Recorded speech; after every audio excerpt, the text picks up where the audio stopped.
А вы помните того юного и не внушающего доверия Боруто, который обещал вернуться сильнее и надавать всем по жопке?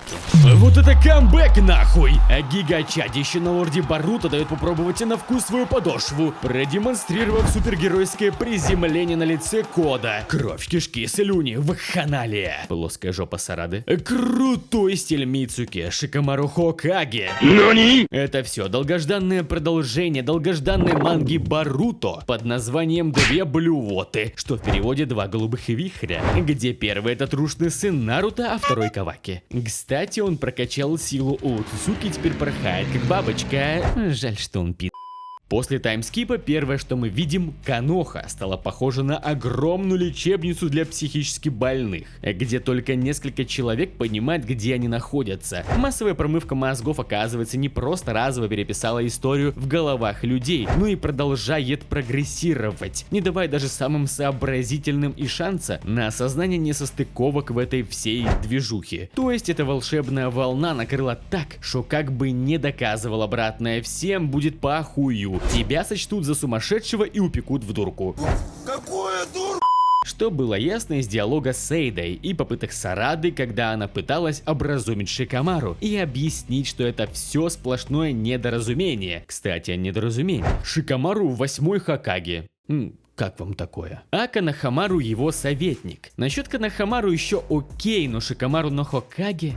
Вопрос возникает следующий. Где остальные шиноби вселенной Наруто? Не нашлось никого лучше Шикамару на роль Хокаге? Да, я понимаю, Шикамару был советником 7-го, но обычно на роль Хокаге ставят типа сильного, смелого, ловкого, умелого, что явно не стакается с Шикамару. Где, например, Какаши? Почему его не поставили на эту роль? Я считаю, это вполне реально сделать, при этом мы видели подобную ситуацию с возвратом на пост предыдущего Хокаге в связи со смертью нынешнего. Поэтому я считаю, что с Какаши можно было такое провернуть, ведь он был до Наруто на этой роли и вполне себе справлялся. Окей, допустим, этот вопрос может подождать. Вы объясните мне лучше, куда он делся. Где остальные шиноби Конохи? Нам снова показывают тех персонажей, что были в манге до таймскипа, и никого более. Только они и в массовке местные жители вертятся, а наших любимых персонажей нету. В Коноху врываются покемоны Кода, и первый, кто дает им пиздюлей, это Каваки и Сарада. Я понимаю, что это нужно для того, чтобы собрать их в том месте для встречи с Боруто. Но почему, к примеру, Рок Ли не влетел, или Чоджи, или любой из шиноби вселенной Наруто? Не может быть такого, что когда происходит какой-то движ, вот именно такой движ, они просто сидят у себя дома и играют в Геншин. Да тот же Майтагай на коляске может спокойно вынести какого-нибудь из динозавров, и я думаю, он должен был сделать это один из первых. Окей, допустим, это всего лишь первая глава. Вся движуха сейчас происходит на улице Конохи. В деревню зашел опаснейший злодей со зверинцем, созданным из не абы кого, а из 10-хвостого. Как мы видим, одного хорошего удара хватает, чтобы вырубить одного из этих мутантов. Если дальше планируется какая-то массовая битва с этими существами, то остальные шиноби, не только нахуй поколение Боруто, но и поколение хотя бы Наруто должны появиться. Надеюсь, что произойдет, иначе это полный кал, и я удалю Боруто.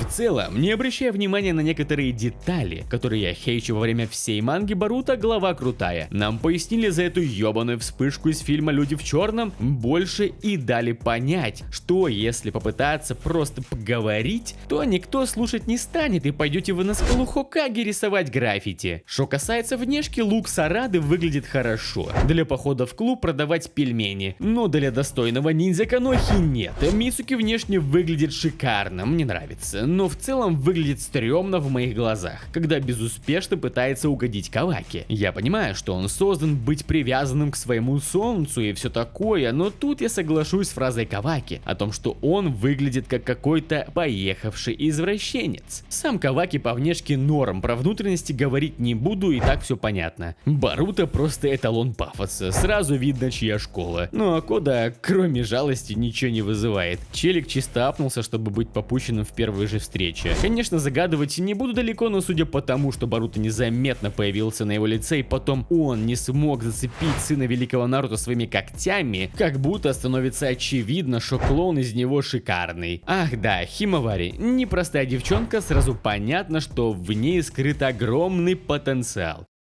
Для того, чтобы определить, кто есть кто по жизни, мне хватило первой главы, однако вторая лишь подтверждает все масти. Ну, к примеру, клоун, чмо клоун лох гандон ебал его рот, крутой чувак базару нет, пока еще балласт в проститутском костюме. И это реально так. Боруто прям решала. Он настолько самоуверен, что я сам верю каждому ему слову и в каждое его действие. А если он сказал, что на изи даст пизды кода, то как будто реально даст. Я не знаю, где он гриндил все эти годы, но прокачка у него реально хай-левел. А клоун, он и есть клоун. Кода как будто не понимает, что творит, как будто он собрал армию, имея одно лишь желание убить Боруто, пошел искать его. А получится ли? Вообще похую. Боруто ему объясняет, мол, завязывал бы он с этим уже цирком. И видно же, как будто Кода после этих слов реально начинает сомневаться в себе. В общем, отсутствует в нем какая-либо опасность на первый взгляд. Единственное, что под вопросом, это его армия. Как он сказал, это все пешки, будто реально есть что-то посерьезнее. А насколько это серьезно, мы можем узнать лишь в будущем.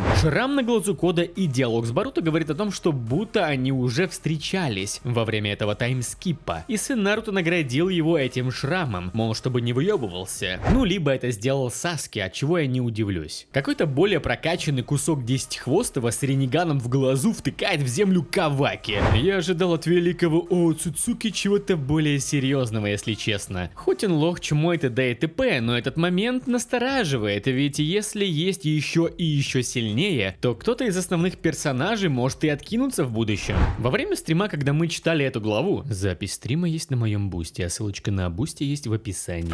Мы максимально кринжанули с Сарадой, которая тоже супер-мега прокачанная с Мангекё Шаринганом, не смогла среачить на Фризу с Драгонбола, и чел вместо того, чтобы пнуть по ебальничку ногу этого чужого, он влетает и подставляет свою шею для укуса. Что за хуйня? Это показывает глупость авторов и неспособность придумать что-нибудь интереснее и логичнее для того, чтобы продемонстрировать, что нахуй будет, если этот кусок десятихвостого укусит чела. Он превратится в дерево. Окей, классно. Но зачем так тупо это показывать? До Сарады еще было приличное расстояние. Там целый чувак поместился даже. Он не мог на крайняк в нее влететь и сбить с ног, тем самым спасти ее и не подставляясь самому под удар. Возможно бы плюс секс даже заработал бы после этого, но облом. Короче, за это минус 10 баллов Гриффиндору сразу. Ну и конечно же самые крутые моменты были с Боруто. Он реально мега хорош, что нету слов. Шинкует направо и налево монстров в самурайском стиле как Мифуна, ебет своей ебейшей аурой самоуверенности и в конце главы кастует новый Расенган под названием Узухику Расенган, что в переводе Расенган молодого вихря или Расенган вихря. Короче, звучит круто и многообещающе. Интересно посмотреть, что будет дальше. Не знаю как вы, но я жду не дождусь следующую главу. Всем спасибо, все свободны, аривидерчи.